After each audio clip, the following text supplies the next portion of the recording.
Last week I've been reviewing the HTC One M8, and prior I've been using an iPhone 5S. So I want to sort of share my experiences, what it's like for someone like you who might be considering picking up, either the HTC One M8 or the Galaxy S5 or another Android device, who maybe has been an iOS stalwart, some of the harder things that I've encountered, and what we can do to possibly mitigate them. So let's go ahead and get started.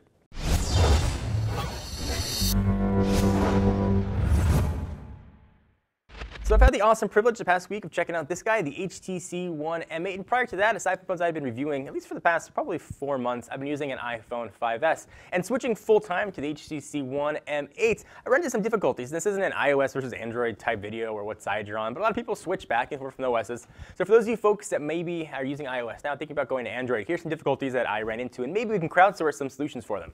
The first one is iMessage.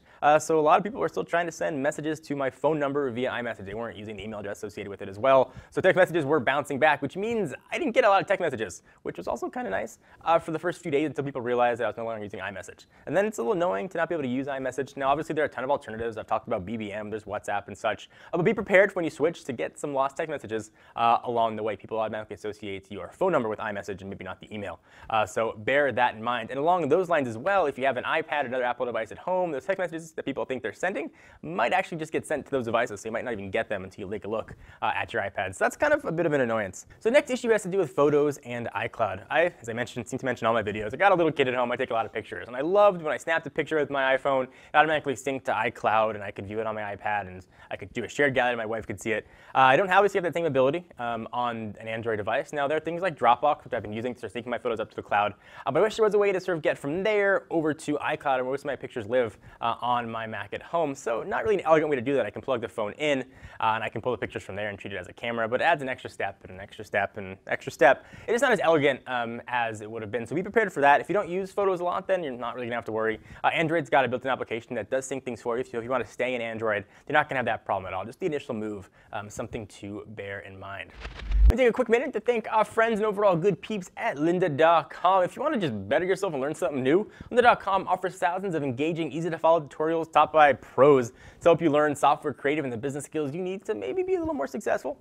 Membership starts at just $25 per month and provides unlimited 24/7 access. You can learn at your own pace from little tiny tutorials or just go straight on in for comprehensive courses, things like web design, programming, photography, business, audio and visual, 3D animation, video editing, and really anything in between. You can watch lynda.com on the go from your phone, mobile device, or tablet, anywhere you are. Give it a shot for 7 days by visiting lynda.com/technobuffalo. Again, free 7-day trial, lynda.com/technobuffalo. That's lynda.com/technobuffalo.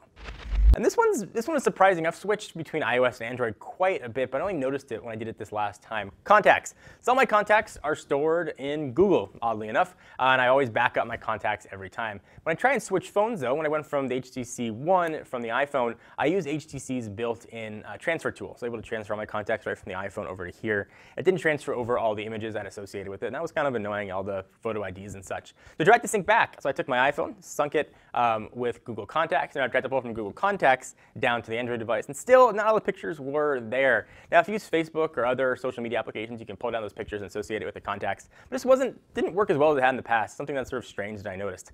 But overall, it's a pretty easy transition to go from iOS to Android, or to go back from Android to iOS. But those are the 3 things I noticed were a little bit more difficult. I know when people ask me what's the biggest problem about switching to iOS, or what should I look forward to when I switch, or what should I be aware of so I know going into it. Those would probably be the 3 things. Obviously, there are a ton of ways around it, and it's not a which one's better, which one's worse. Actually, I think both of them are pretty equal, and I use iOS and Android probably equally throughout the year. But just bear in mind if you're looking to make a switch. I get that question all the time and ask the Buffalo, and it's sort of too long an answer to do on just one question. So I thought Ranger's Risk was a perfect spot to do it.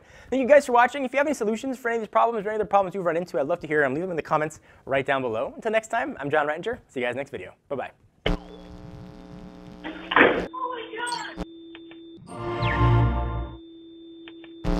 What's up, everyone? Thank you for watching that video. If you want to see more of the latest and greatest tech news, you can subscribe to our main Techno Buffalo channel by clicking the button right down below in my pants region, or click on the buttons to your right to see more videos.